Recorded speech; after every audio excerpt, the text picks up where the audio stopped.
Do you ever feel like, as a fundraiser, you're kind of misunderstood by a lot of people? Yeah, absolutely. Kind of nobody speaks your language. Maybe the board doesn't, the CFO doesn't. Just Okay. kind of, All those fundraisers out there who identify with that feeling, raise your hand right now at home. Because I think all of us know it's a very lonely feeling, and it's very easy to feel alone, misunderstood, and that someone's projecting their anxiety about money on you as the fundraiser. trying to take some of their stress off you. They try to put that stress on your shoulders. Yeah. So you have been fundraising for a long time.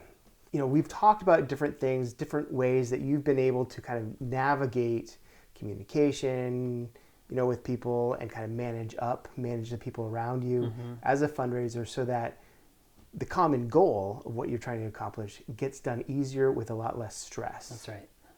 Yeah. Can you share some of the tips? Yeah, I mean, we're navigating it all the time with the board of directors, with the CEO, with the CFO, and with other ones of our peers.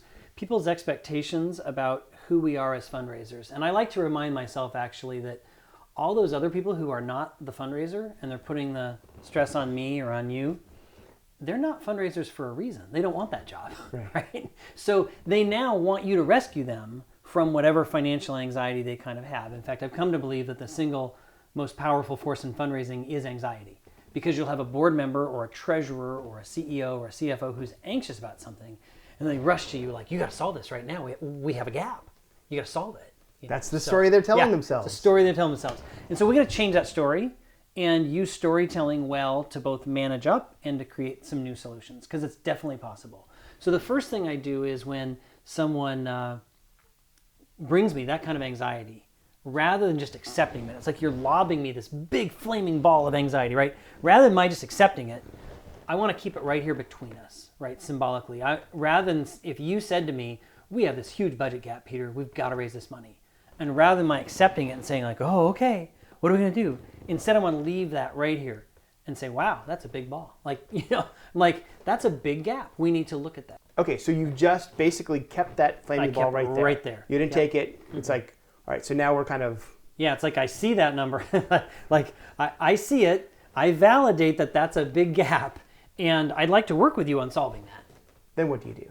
So the next thing I do is, we've got to be analyzing the problem together. I've got to build your buy-in and your analysis in the process, just like I'm building my own. And I say to all fundraisers that pretty much any question about fundraising strategy, it boils down to one of three things. Either, how risky of a strategy is this, or how costly of a strategy is it, or how likely of a strategy is it? So in other words, let's say someone comes to you and says, hey, I know this amazing chance to raise money from this one celebrity that, we have to put all our eggs in this basket. Before I would just accept that basket, I would say, well, is there anything that could possibly go wrong? That's the risk question. Is there anything that could possibly go wrong? Scenario, no. Right. What could go wrong? Yeah, what could go wrong? Because imagine the celebrity gets into a scandal, for example, right? It's like that. So we could think it's a great idea, but something could go. So we need to size up the risks. The second thing is how costly it is. So somebody has I have this fabulous fundraising idea, but it's super expensive relative to what we actually raise. It might be expensive in cash, but it might be expensive in staff time. Like maybe it sinks up all the time of your staff or all of your time and energy, so you can't raise money like you need to. So maybe it's costly in that way. And then third is how likely of a strategy is. So that is to say, if someone says to you, go find Melinda Gates, because I understand she has money, and just go ask her, well, that's not very likely, actually. You can just like run in Melinda Gates and convince her of your need, because guess what? She's got her own strategy as a donor. So to me, it always comes back to the likelihood or the probability of the money. It comes back to how expensive is it to raise the money, and how risky is it? How risky is that money? That makes a lot of sense. So the third thing I do is change the story from one of a problem, a gap, a deficit that someone's trying to hand over, into a new way of building the solutions in the future. Language can be powerful in this.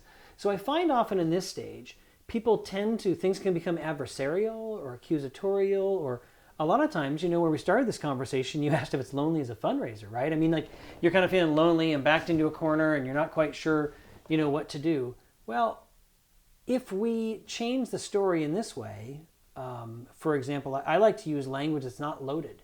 So rather than saying, oh, I'm upset that you want this, or I can't believe that you expected this, or I say, that's ridiculous. How could we increase? I don't want to go there. I instead want to say, I notice, fill in the blank, and I wonder, fill in the blank. So I notice this is based on some assumptions about increases in corporate giving.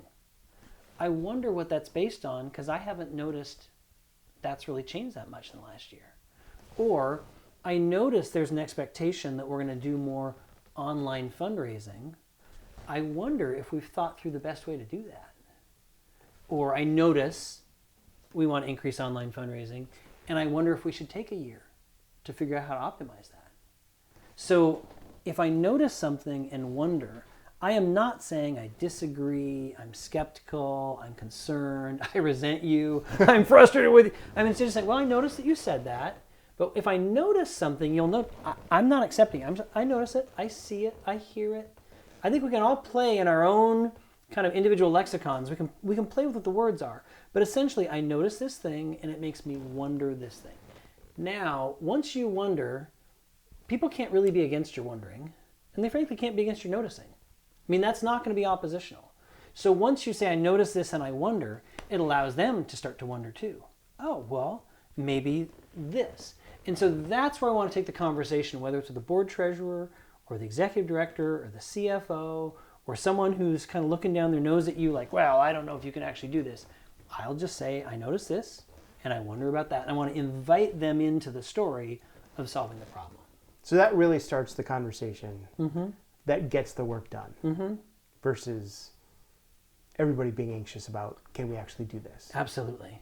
I think of it a lot in fundraising. Like there's, I don't know, as a parent, when my two girls were small, they get scared at night thinking maybe there's a monster on the other side of the door. Anybody who is out there as a parent knows this. We're like, oh, maybe there's a monster beside the door.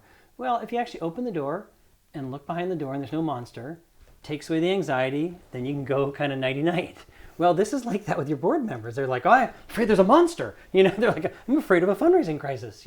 Well, let's demystify that, right? Let's kind of pull back the door and say, here are the facts. We know this about corporate giving. We know this about individual giving. We know this about family foundations. We know this about the giving from our board of directors. Let's just add it all up. We notice this. We wonder that. Let's build a plan. And then everybody makes a prudent plan together that's realistic rather than just kind of receiving that anxious energy and coming up with an unrealistic strategy. Thank you, Peter. You're welcome.